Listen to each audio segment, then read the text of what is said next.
In the coins, we do start a new series today entitled, we can entitle it quite a, whatever, but The Story of God.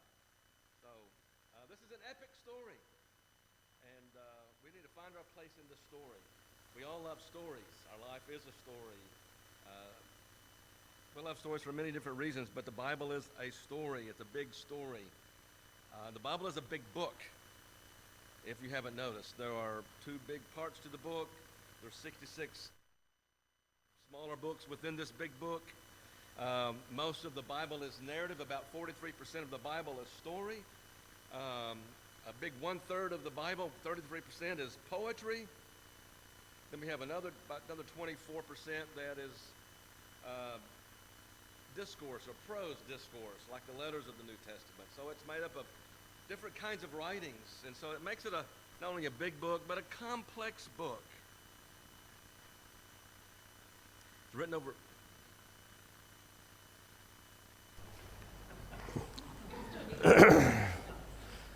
I thought I turned it on, but I can't see the small print, especially in this low light here. Thank you. So we probably didn't record that first bit there. Well, sorry. It's written over a period of 1,500 years by different people living in different places, speaking different languages. It contains many stories with hundreds of cast members. And it's easy to get lost in reading it. It's losing our place.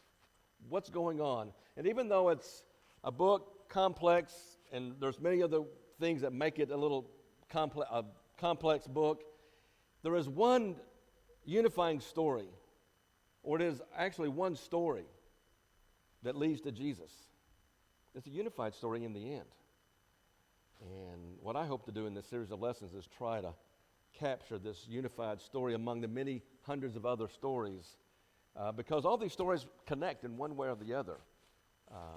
And so there is a thread, a plot, if you will, that kind of weaves itself through the Scripture from beginning to end. This plot of the story begins on page 1 of the Bible, or Genesis chapter 1, and that's where we're going to be this morning.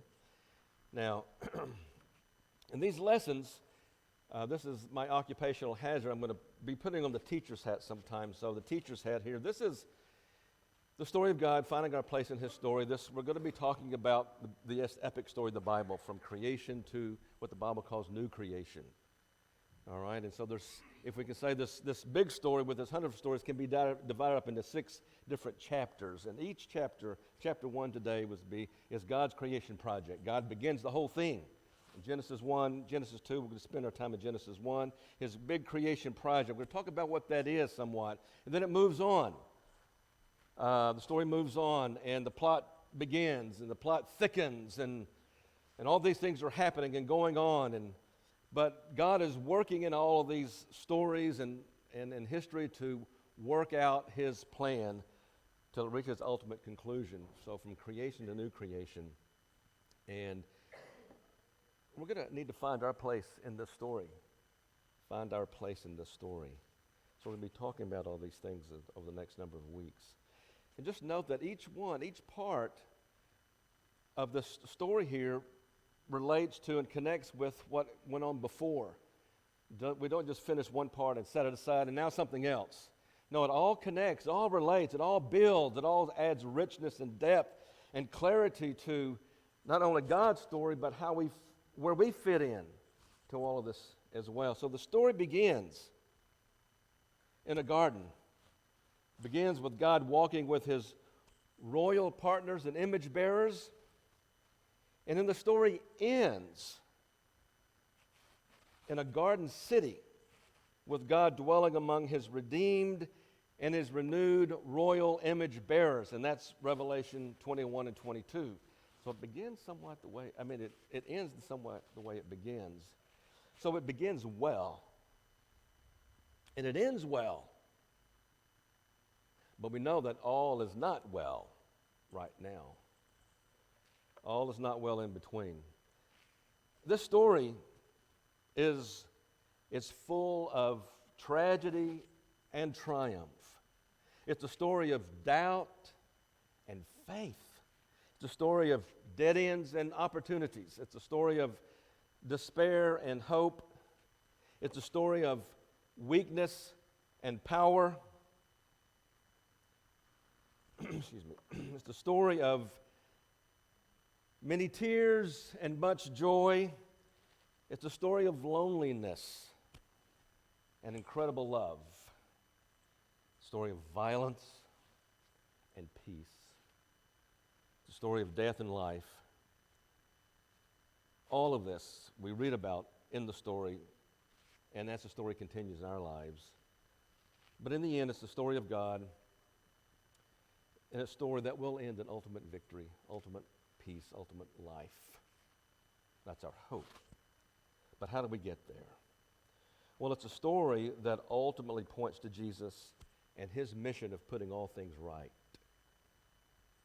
of getting God's creation project, which opens our Bible, if we can say, back on track again. Back on track. And so Jesus is the key in all of this. So what is the Bible then? It's the story of Jesus. It's the story of Israel, because we cannot understand Jesus without understanding the story of Israel. We just don't go from Genesis chapter 3, and that's a spoiler alert, by the way, to the Gospels. You know, we just don't jump. There's a whole story happening in between. So it's a story of Jesus, which is the story of Israel, which is the story of the world, which is the story of God, which is our story, or to be our story. And this is so important to me. I think we need to know our story. And each of us has a story, and one of our goals this year was, I think, mentioned last week by John, is that we want to hear everyone's personal story, how your journey of faith, how you came to faith, because that's your story. And that's important to you, because it helps you understand who you are, what you are, and how you ought to be in this world. And we need to hear this story because that helps us to understand you. It draws us together, and we can probably find points of identification between your story and my story. It's a unifying thing, so that's important. But there's a bigger story at work here. It's not just our story. There's a bigger story. It's the story of God. It's the story of the Bible, story of the world, and we need to find our place in his story. How does our story connect with his story? And we need to know our story, because if we do not know our story, we don't know who we are. If we don't know who we are, we don't know where we've come from, where we're going. We don't know how to be and how to behave. And I think, that's the problem in this world.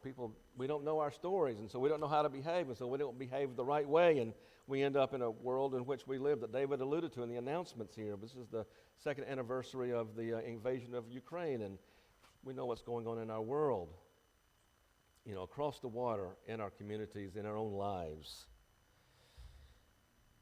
So let's go to page 1 of the Bible. That's my introduction.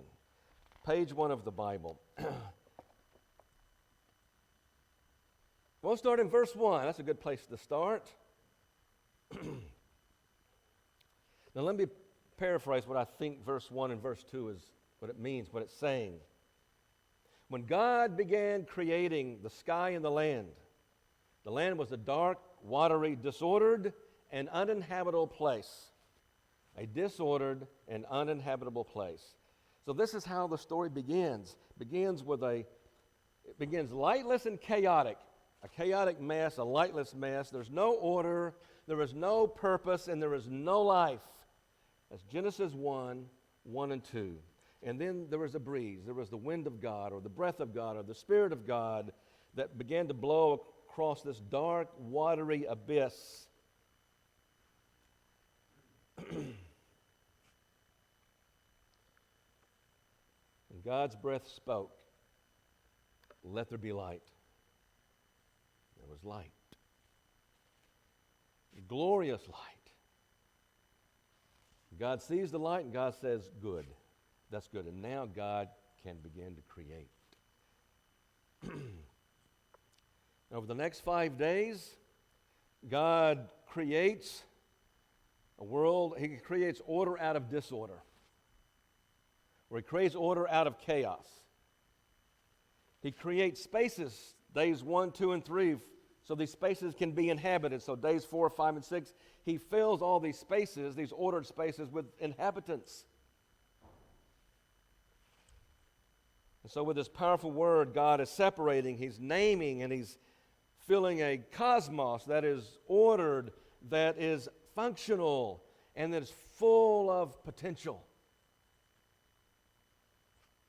And I guess the crown of all of this work, on day 6, He places His idols. He places His idols, His representatives, in His creation to partner with Him, to wisely reflect His goodness and His wisdom out into the creation. And so He put His representatives to wisely rule and to conquer this creation. So God's creative work to make an ordered and habitable cosmos was completed. And so on day 7, God takes up His residence in His cosmos, if you will, His rest, and He fills it with His presence. And on day 7, there is no evening and there is no morning, because day 7 continues. So where are we in this story? Well, what part do we play? Well, of course, we're the crown of His creation, and we're tasked as God's representatives to reflect His wisdom and His wise rule out into this cosmos, so that this cosmos can move forward toward its potential. Our purpose as His image bearers is to be His partners, His representatives in the cosmos. We're going to read the text. I'm saying all this, we're going to read the text here. We're going to read Genesis 1, 26 through the end of the chapter. I'll just kind of summarize and give an overview of the chapter. But there are 2 points I want to make this morning. I want us to think about in this. When God made humans and our place in this story, and our place in this cosmos, we're in His image, and we're given the task of ruling. Image and ruling. What does that mean? So beginning in verse 26, it says, "Then God said, let us make humanity in our image, according to our likeness, and let them have dominion." This is humanity collectively. Humanity collectively have dominion over the fish of the sea, and over the birds of the air, and over the cattle, and over all the wild animals of the earth, and over every creeping thing that creeps upon the earth. So God created humanity in His image. In the image of God, He created them. Male and female, He created them. God blessed them. God said to them, "Be fruitful, multiply, and fill the earth, and subdue it, and have dominion over the fish of the sea, and over the birds of the air, and over every living thing that moves upon the earth." And God said, "See, I have given you every plant yielding seed that is on the face of all the earth, and every tree with seed in its fruit. You shall have them and for food, and to every beast of the earth, and to every bird of the air, and to everything that creeps on the earth, everything that has breath, the life, I have given every green plant for food." And it was so. And God saw everything that He had made, and indeed, He says, it was very good. Very good. There was evening and there was morning the 6th day. He says, let us make humanity in our image. So this relates to our fundamental identity of who we are. So this is important. And this is at the beginning of the Bible. And this idea, even though it's not mentioned explicitly throughout the stories of the Bible, it's fundamental to everything that goes on and happens after this point here. We are in the image of God. This is our place in this grand cosmos that God has ordered. We bear the image of God. We are His image bearers, not the animals, not anything else. We are his image bearers. And then his image bearers, what has he said? And when he puts us into this cosmos, he says, be fruitful, multiply, because he wants other image bearers to reflect his wisdom. And so he says, you are to rule over and to conquer. That word dominion, in my translation, is it's a military word. It means to conquer this creation. And so that's our vocation. That's why we're here for. That's God's purpose. He gives humanity is to, quote, rule over, conquer creation as his image bearers. So this is God's grand creation project. This is why he created, or his purpose in creation. He doesn't, and this is my understanding, my belief, I don't believe creation was created perfect. I think it was created with potential. And so he puts humans in there to help creation to move forward. But when we talk about being made in his image, what does that mean exactly? I think to understand this idea of being made in his image, being his image bearers, we have to go back to the ancient Near Eastern time period.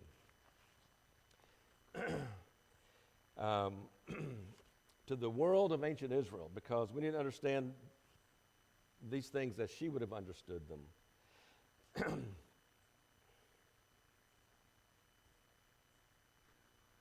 All right. This is where I put these things up. All right, there we go. 2 idols. Many of the ancient Near Eastern kings, what they would do, well, first of all, they believed that they were images of the god. Not the people, but they themselves as kings. That's why they were king. They were images of the god, whatever god they worshipped. And only the kings were in the image of the god. And so they represented the god to the realm over which they were over. And therefore they had power to tell people what to do. Kings like to do that. And so they were the ones who got to define what is good and what is not good. They were the ones who got to define good and evil. And they do so because they are in the image of a god.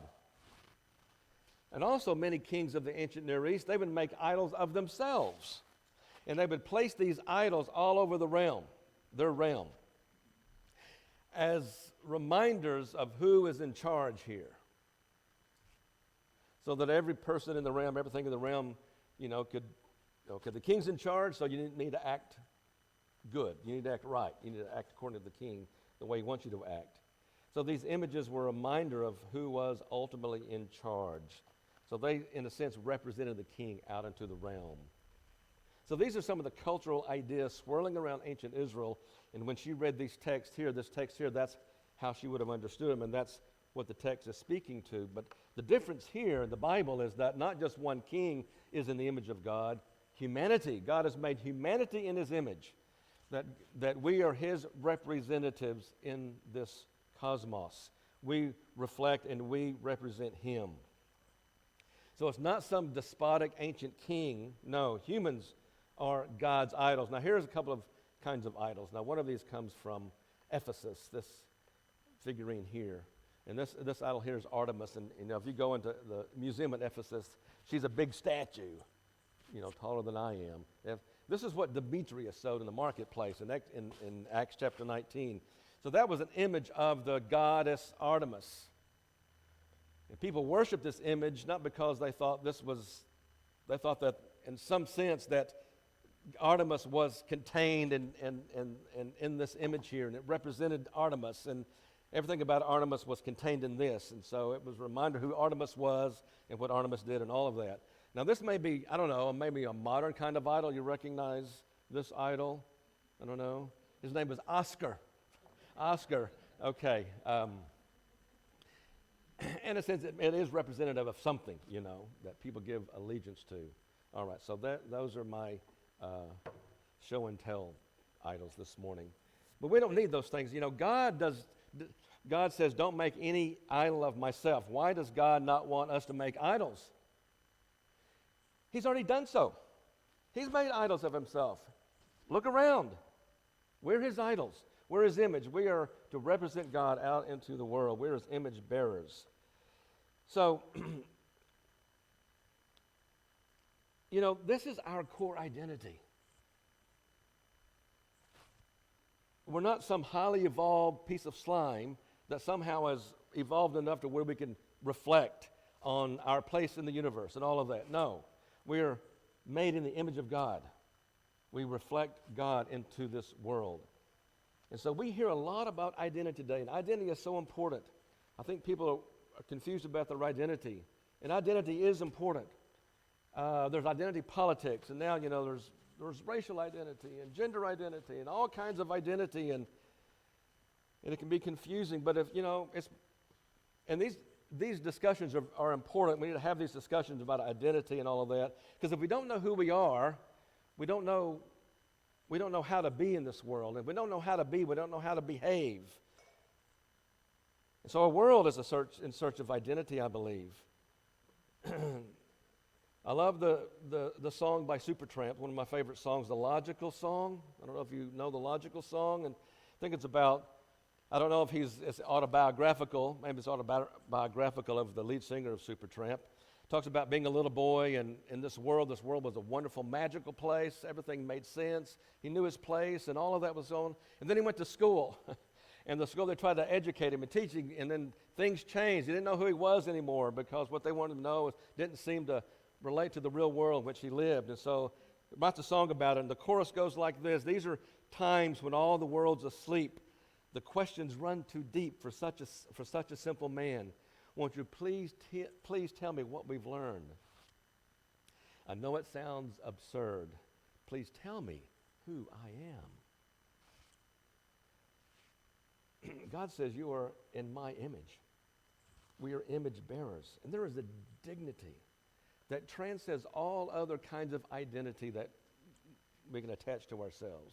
It transcends all of that in its core. It's fundamental to all these other identities. It's basic to all our other identities. It doesn't matter, white, brown, black, yellow, green, whatever, Pakeha, Maori, Asian. These are all important, but fundamental to all of those identities is that we are, as a people, we are image of God. We are image bearers. That trumps ultimately all the other identities. We collectively are the image of God.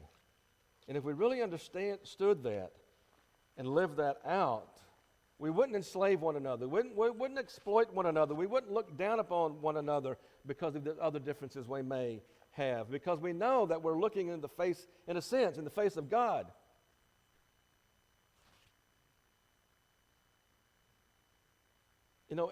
Imagine what the world would be like if God was totally in charge. Imagine a world in which God was totally in charge. It would be a pretty good world. Now just imagine a world where humans understood and lived out their identity as the image bearers of this God that created us. So that's who we are fundamentally. We are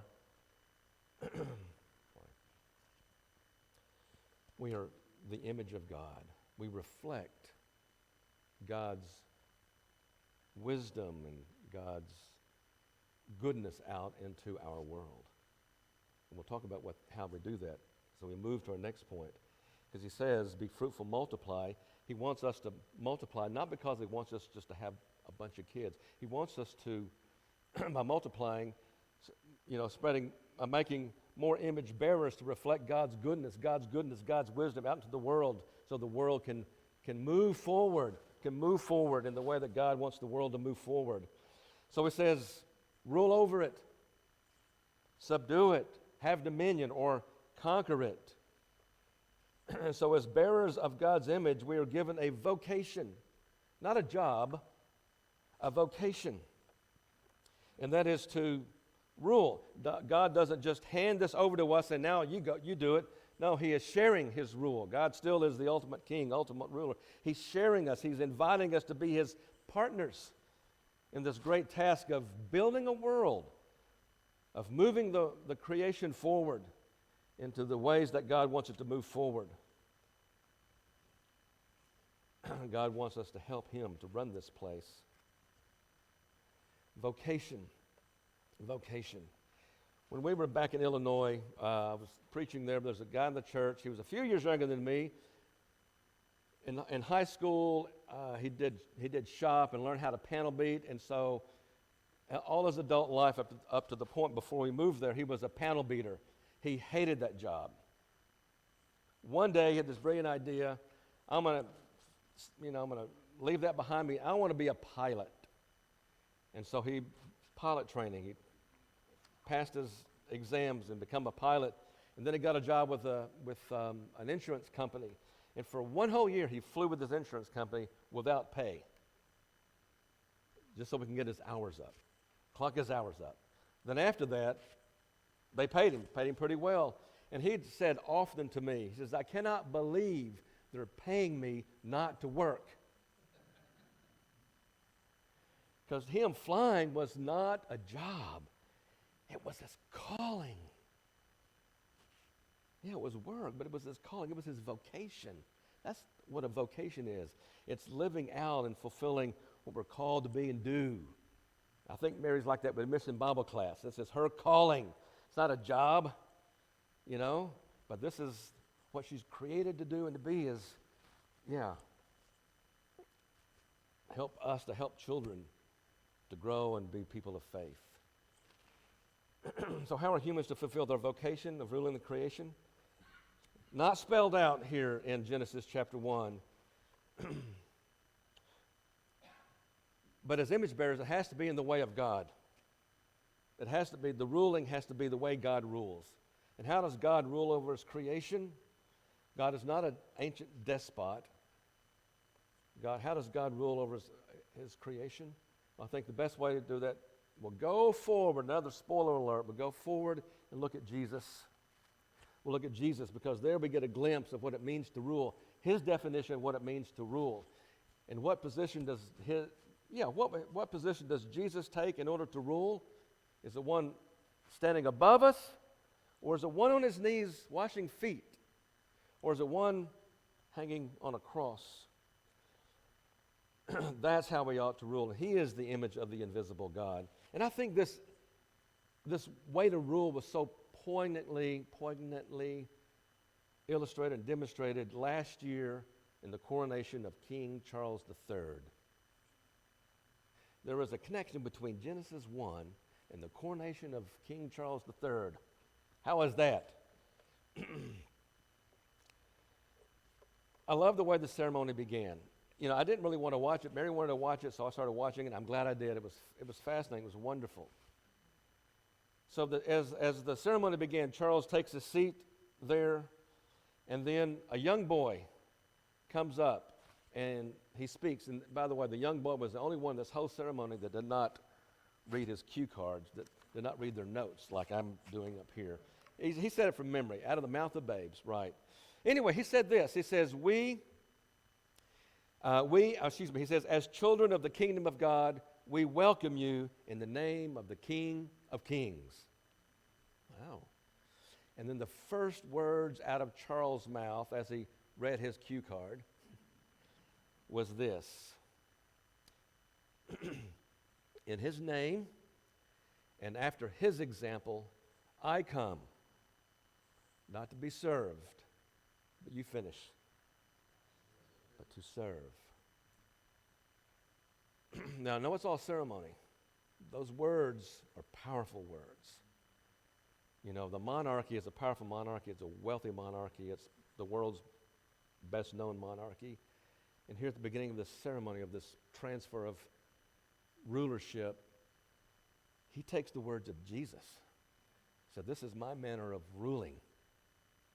Ideally, that's to be his manner of ruling. Now, whether he does or not is another story, but that's what his intention is.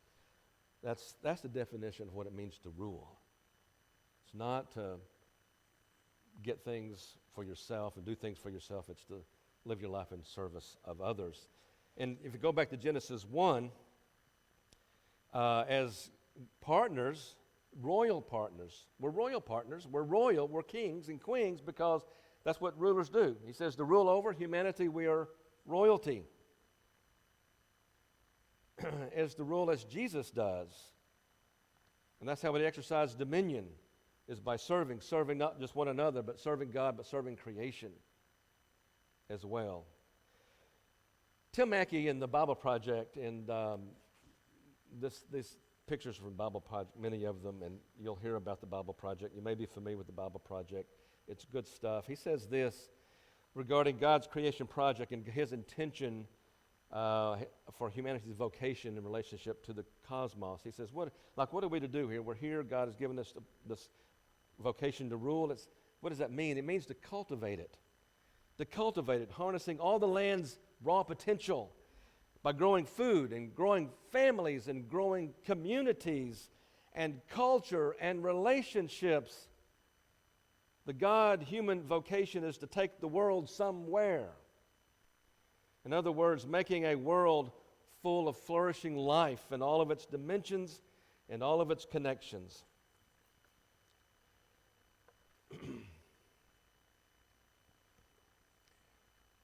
That's Genesis 1. That's the beginning of God's creation project. Wow. That's who you are. That's who we are. And this is what our vocation is to be. Wow. So as we bring this to a conclusion here, again, I continue with Tim Mackey. He says, God confronts chaos. That's the beginning of Genesis. And out of it creates a wonderful, ordered world full of beauty and full of potential. He then appoints humans to oversee this world, to multiply, and to create new communities. So this opening story offers an ideal vision of the vocation of humans, of humanity. So humans are to take this good world and develop all of its potential while living in harmony with God and with one another and with creation. So Genesis 1 is designed to show that God's purpose in creation, his purpose in creation is to share creation with his image bearers so they can rest and rule it with him forever. Because we get to the end of the story, another spoiler alert. Sorry, I'm spoiling the story. As we get to the end in the new creation, what are humans doing? Humans are ruling creation, new creation with God. They're ruling it. You read Revelation.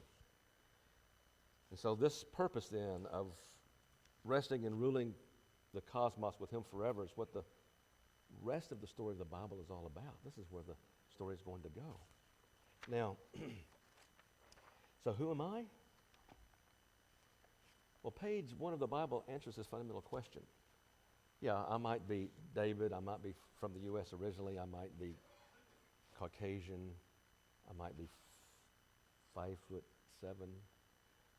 I might be a little overweight. You probably don't notice. I might be all these things, but fundamentally, image bearer of God. We're created in his image. So when you get up tomorrow morning and you get up and you stumble into the bathroom and you flip the light on and you look yourself in the mirror before and you're wiping the sleep out of your eyes, you notice the stubble in your chin, if you're a guy, or you notice your hair is all messed up. That was my number one problem in the morning. Or you notice that you have not makeup on, whatever you see in the mirror, you need to tell yourself, I'm an image bearer of God. I'm an image bearer. It's who I am, ultimately, fundamentally. And then you go out into the world and you be an image bearer. You go out into your world that day and you be an image bearer. You, as best you're able, fulfill your vocation of making a world that is flourishing, a world that can move toward its potential. It may not be a big thing, it may be a little thing, but it doesn't matter. So you tell yourself, as you're looking into that mirror, looking at that unkempt hair, no makeup, stubble face, whatever, that you're his king and queen, and you're to go out in the world and reflect God's wisdom out into this world so that life and relationships can flourish. This is God's original creation project. but we know something goes wrong. When we look out in the world, we don't see a flourishing world. We look into our own lives, we don't see flourishing lives. So something goes wrong with this creation project. So that's page 3 of the Bible. That's Genesis chapter 3. So the rest of the Bible is the story of how God works and works out to get his creation project back on the right track. So what went wrong? That's next week. So come back next week to find out what went wrong. Thank you very much for your kind attention